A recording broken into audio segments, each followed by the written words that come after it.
अस्सलाम वालेकुम। मेरा नाम फातिमा सुल्तान है। प्रॉफिट सीरीज में आज हम सुलेमान अलैहिस्सलाम का वाकया सुनेंगे। सुलेमान अलैहिस्सलाम अल्लाह के एक ऐसे नबी थे जिनके जैसी बादशाहत किसी और की नहीं थी।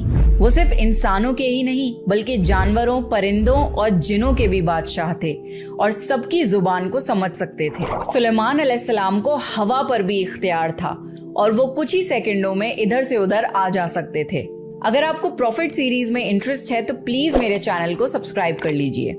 चलिए शुरू करते हैं with the real life story of prophet Sulaiman अलैहिस्सलाम।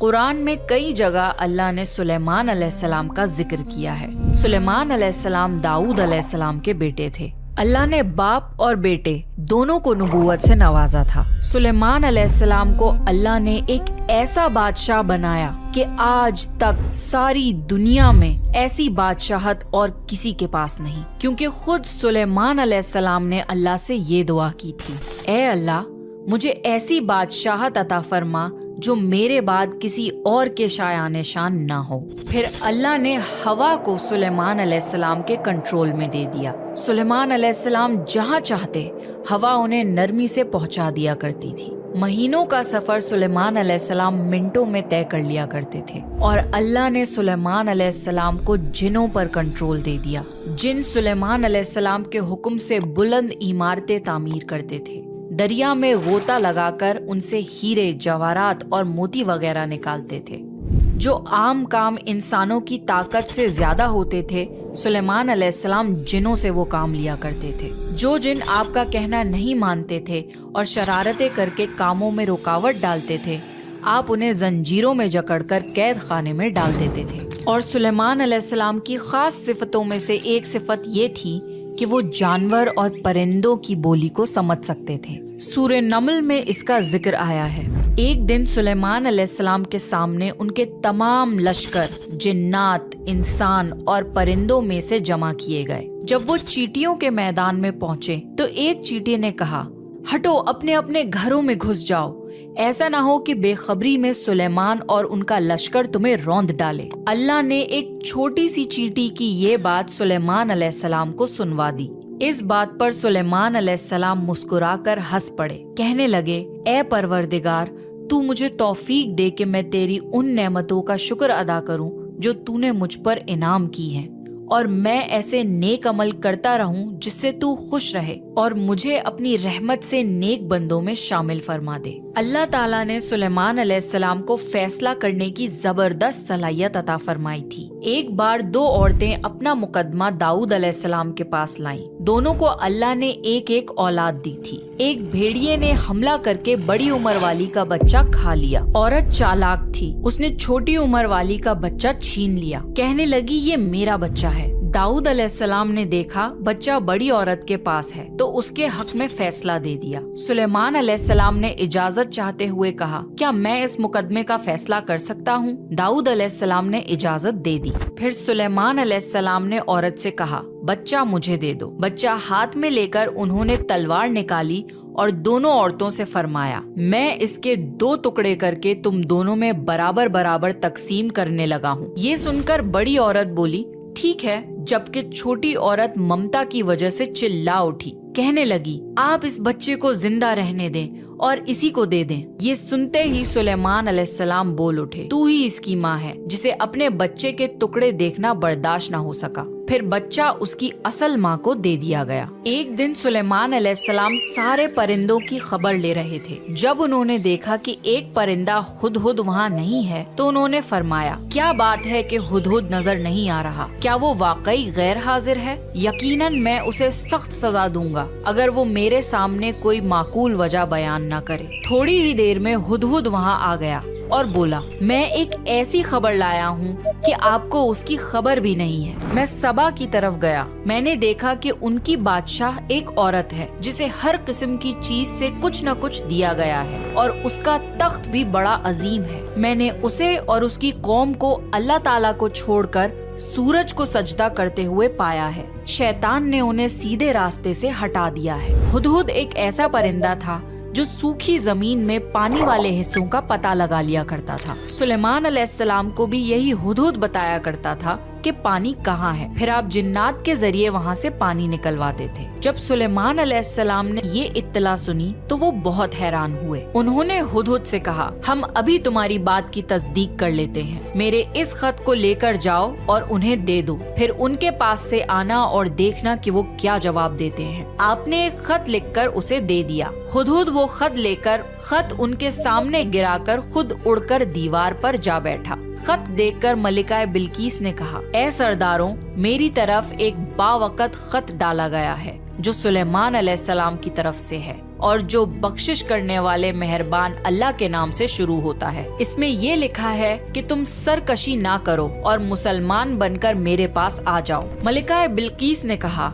ए मेरे सरदारों, तुम मेरे इस मामले में मुझे मशवरा दो। मैं किसी चीज का फैसला तुम्हारी राय के बगैर नहीं करती। सबने जवाब दिया, हम ताकत और कुव्वत वाले हैं, सख्त लड़ने वाले हैं। आगे आपको इख्तियार है, आप खुद ही सोच लीजिए कि आप हमें क्या हुक्म फरमाती हैं। मलिका बिल्कीस ने कहा, बादशाह जब किसी बस्ती में घुसते हैं तो उसे उजाड़ देते हैं और वहाँ के इज्जतदार लोगों को जलील कर देते हैं, और ये लोग भी ऐसा ही करेंगे। मैं उन्हें एक हदिया भेजती हूँ, फिर देख लूंगी कि कासिद किस तरह का जवाब लेकर आता है। मलिका बिल्कीस ये अंदाजा करना चाहती थी कि सुलेमान अलैहिस्सलाम किस किस्म के बादशाह हैं और ये कि वो उनके खिलाफ लड़ सकेंगे भी या नहीं। चुनाचे उसने फिलिस्तीन की तरफ बेशुमार तोहफे फरमान किए ताकि लड़ाई की नौबत ना आए। लेकिन जब सुलेमान अलैहिस्सलाम के पास ये तोहफे पहुँचे तो वो गजबनाक हो गए। जब कासिद सुलेमान अलैहिस्सलाम के पास पहुंचा तो उन्होंने फरमाया, क्या तुम माल से मुझे मदद देना चाहते हो? मुझे तो मेरे रब ने उससे बहुत बेहतर दे रखा है जो उसने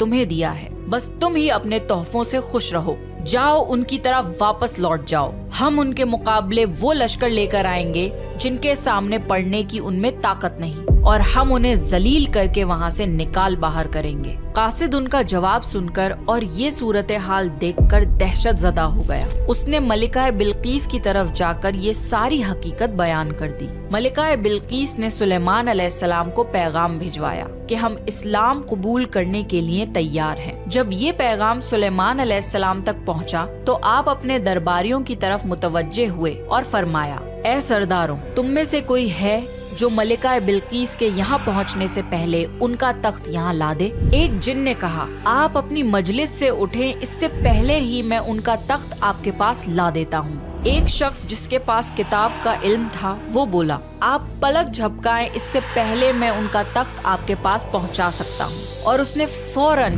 मलिका बिल्कीस का तख्त सुलेमान अलैहिस्सलाम के सामने लाकर रख दिया। जब सुलेमान अलैहिस्सलाम ने तख्त को अपने सामने पाया तो उन्होंने फरमाया, ये मेरे रब का फजल है ताकि वो मुझे आजमाए कि मैं शुक्रगुजारी करता हूँ या नाशुक्री करता हूँ। जो शुक्रगुजारी करे वो अपने ही नफा के लिए शुक्रगुजार है, और जो नाशुक्री करे तो मेरा परवरदिगार बेपरवाह है और करम करने वाला है। फिर सुलेमान अलैहिस्सलाम ने उस तख्त में तब्दीली का हुक्म दिया। उस तख्त में से हीरे जवाहरात निकाल दिए गए और दूसरी जगह पर लगा दिए गए ताकि उसकी सूरत बदल जाए। फिर जब मलिका बिल्कीस वहाँ आ गई तो उनसे पूछा गया, क्या आपका तख्त भी ऐसा ही है? मलिका बिल्कीस ने ना तो हाँ कहा, क्योंकि वो तो अपना तख्त पीछे सबा के इलाके में छोड़ आई थी, और ना ही उन्होंने ना कहा क्योंकि ये उन्हीं का तख्त महसूस हो रहा था। अलबत्ता इसमें कुछ तब्दीली महसूस जरूर हुई थी। काफी सोचकर उन्होंने जवाब दिया, ये तख्त मेरा ही लगता है। इसके बाद सुलेमान अलैहिस्सलाम मलिका बिल्कीस को एक महल में ले गए। सुलेमान अलैहिस्सलाम अपनी सल्तनत का एक ऐसा मंजर दिखाना चाहते थे जो किसी इंसान ने पहले ना देखा हो। ये महल मुकम्मल तौर पर शीशे का बना हुआ था। इससे दूसरी तरफ देखा जा सकता था। फर्श भी शीशे का था। शीशे के नीचे पानी छोड़ा गया था। पानी चलता रहता था। आप मलिका बिल्कीस को लेकर उस महल में दाखिल हुए तो वो बहुत हैरान हुई कि इस महल में तो पानी बह रहा है। उन्होंने अपना लिबास कुछ ऊपर कर लिया ताकि वो भीग न जाएं। फिर मलिका बिल्कीस ने अपना पैर पानी पर रखना चाहा तो वो शीशे पर पड़ा। इस बात पर मलिका बिल्कीस को बहुत शर्मिंदगी महसूस हुई कि वो धोखा खा गईं। ये शीशे का महल इतना आलीशान था कि इसे जिनों के जरिए बनाया गया था। सुलेमान अलैहिस्सलाम ने फरमाया, ये ऐसा महल है जिसमें नीचे भी शीशे जड़े हुए हैं।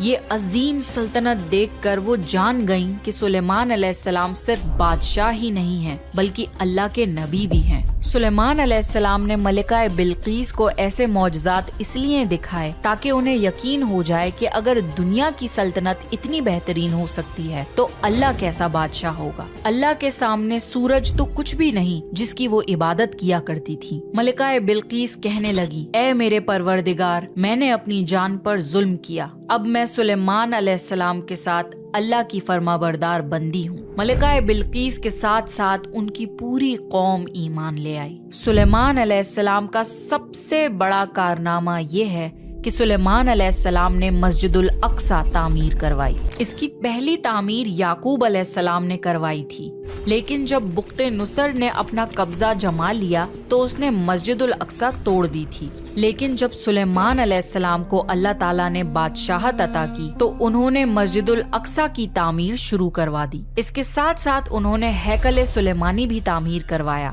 یہود آج تک اس کو مقدس سمجھتے ہیں۔ یہ ہیکل سلیمانی مسجد الاقصی کے بالکل قریب ہے۔ رسول اللہ صلی اللہ علیہ وسلم نے فرمایا کہ مسجد الحرم میں ایک نماز کا ثواب 1,00,000 نمازوں کے برابر ہے۔ مسجد النبوی میں ایک نماز کا ثواب 1,000 نمازوں کے برابر ہے، اور مسجد الاقصی میں ایک نماز کا ثواب 500 نمازوں کے برابر ہے۔ رسول اللہ صلی اللہ علیہ وسلم نے فرمایا، جب سلیمان علیہ السلام نے بیت المقدس کو تعمیر کیا تو اللہ تعالیٰ سے 3 دعائیں مانگی۔ ان میں سے اللہ تعالیٰ نے 2 دعائیں قبول فرمائیں اور ایک کے بارے میں ہم امید کرتے ہیں کہ وہ ہمیں ملے گی۔ سلیمان علیہ السلام نے پہلی دعا یہ مانگی کہ اے اللہ، مجھے ایسی حکومت دے جو تیری حکومت کے موافق ہو، یعنی عدل و انصاف کی فراوانی ہو اور کسی پر ظلم نہ ہو۔ اللہ نے یہ دعا قبول فرمائی۔ سلیمان علیہ السلام نے دوسری دعا یہ مانگی، مجھے ایسا ملک عطا فرما جو میرے سوا کسی شخص کے لائق نہ ہو۔ اللہ تعالیٰ نے یہ دعا بھی قبول فرما لی۔ اور انہوں نے تیسری دعا یہ مانگی، جو شخص بھی گھر سے نکلے اور وہ مسجد الاقصی میں نماز پڑھنے کا ارادہ رکھتا ہو تو وہ اپنے گناہوں سے اس طرح نکل جائے جس طرح پیدائش کے دن تھا۔ اس تیسری دعا کے متعلق رسول اللہ صلی اللہ علیہ وسلم نے فرمایا کہ امید ہے یہ دعا اللہ نے ہماری امت کے لیے رکھ لی ہو۔ اللہ تعالیٰ نے سلیمان علیہ السلام کو بہترین بادشاہت اور بے شمار طاقت عطا فرمائی تھی، لیکن اس کے باوجود وہ تھے تو انسان ہی۔ موت ہر انسان کو پہنچ کر رہتی ہے۔ انسان جتنی بھی قدرت حاصل کر لے، جتنا بھی غلبہ لے، جتنی بھی عظمت حاصل کر لے، لیکن موت سے نہیں بچ سکتا۔ اللہ تعالیٰ نے چاہا کہ سلیمان علیہ السلام کی موت سے بھی لوگوں کو عبرت حاصل ہو۔ سلیمان علیہ السلام کے دور میں لوگ جنات کے فتنے میں مبتلا تھے۔ کالا جادو عام تھا۔ لوگ سوچتے تھے کہ جنات غیب کا علم رکھتے ہیں۔ اللہ تعالیٰ نے چاہا کہ لوگوں کو سلیمان علیہ السلام کی موت کے ذریعے بتائیں کہ جنات کو علم غیب نہیں ہے۔ ایک دن سلیمان علیہ السلام نے جناتوں کو سختی سے کام پر لگایا اور وہ آپ کے سامنے کام کرنے لگ گئے۔ آپ ان کی نگرانی کرتے رہتے۔ جناتوں کے دلوں میں سلیمان علیہ السلام کا بہت خوف تھا، کیونکہ سستی کرنے پر آپ انہیں سخت سزا دیتے تھے۔ آپ کھڑے ہو کر ان کی نگرانی کر رہے تھے۔ اس وقت سلیمان علیہ السلام کی عمر 150 سال تھی۔ جنات بیت المقدس کی تعمیر میں مصروف تھے۔ ایسے میں آپ نے اپنا عصا پکڑا اور اس پر اپنی ہتھیلیاں ٹکا دی، پھر ہتھیلیوں پر اپنا سر رکھ دیا۔ اس طرح ان کی نگرانی کرتے رہے اور اسی حالت میں اللہ تعالیٰ نے آپ کی روح قبض کر لی۔ سلیمان علیہ السلام کی آنکھیں کھلی رہ گئیں۔ ادھر جن مسلسل کام کرتے رہے۔ وہ یہی خیال کر رہے تھے کہ سلیمان علیہ السلام زندہ ہیں اور انہیں دیکھ رہے ہیں۔ سلیمان علیہ السلام کا خلیفہ آیا تو وہ جان گیا کہ آپ انتقال کر گئے ہیں، لیکن اس نے بھی جنات پر یہ بات ظاہر نہیں کی۔ اس طرح 2 سال گزر گئے۔ جنات اس قدر سخت نگرانی پر حیران تھے۔ وہ دیکھ رہے تھے کہ 2 سال سے سلیمان علیہ السلام نے حرکت تک نہیں کی، پلک تک نہیں جھپکائی۔ پھر سلیمان علیہ السلام کے عصا پر دیمک لگ گئی۔ وہ اندر ہی اندر اس لکڑی کو کھوکھلا کرتی رہی۔ آخر وہ لاٹھی ٹوٹ گئی۔ سلیمان علیہ السلام زمین پر گر گئے۔ اس وقت جنات کو پتا چلا کہ ان کی وفات ہوئے تو عرصہ گزر چکا ہے۔ تب سلیمان علیہ السلام کی ساری قوم کو پتا چل گیا کہ जिन्नात को गैब का इल्म नहीं है, बल्कि जिन तो इंसानों से कम अकल रखते हैं। जब सुलेमान अलैहिस्सलाम गिर पड़े तो उसी वक्त जिन्नात जान गए कि अगर वो गैब का इल्म रखते तो इस जिल्लत के अजाब में मुब्तला ना होते। इस तरह अल्लाह ने लोगों को समझाया कि जिन्नात भी अल्लाह की मखलूक हैं और अल्लाह से ऊपर नहीं हो सकते। और इसी के साथ सुलेमान अलैहिस्सलाम का किस्सा अपने इख्तिताम को पहुंचा। सुलेमान अलैहिस्सलाम की जिंदगी से हमें ये सबक मिलता है कि अल्लाह के सिवा और कोई इबादत के लायक नहीं। जो कोई भी अल्लाह के सिवा किसी और की इबादत करेगा वो सिर्फ और सिर्फ जलील व ख्वार होगा। हमें ये भी सीख मिलती है कि हमें हर वक्त अल्लाह का शुक्र अदा करना चाहिए और दिल खोल कर अल्लाह से दुआ मांगनी चाहिए। सुलेमान अलैहिस्सलाम ने अल्लाह से एक ऐसी बादशाहत मांगी जो किसी के पास ना हो और अल्लाह ने ये दुआ कबूल भी कर ली। मुमकिन और नामुमकिन हमारे दिमाग की हुदूद हैं। अल्लाह के लिए सब मुमकिन है, इसलिए अल्लाह से खूब दुआएं मांगा करें। तो ये था सुलेमान अलैहिस्सलाम का बेहतरीन वाकया। नेक्स्ट आप कौन से प्रॉफिट की स्टोरी सुनना चाहते हैं, प्लीज कमेंट करके बताइए। अगर आपको प्रॉफिट सीरीज में इंटरेस्ट है तो प्लीज मेरे चैनल को सब्सक्राइब कर लीजिए।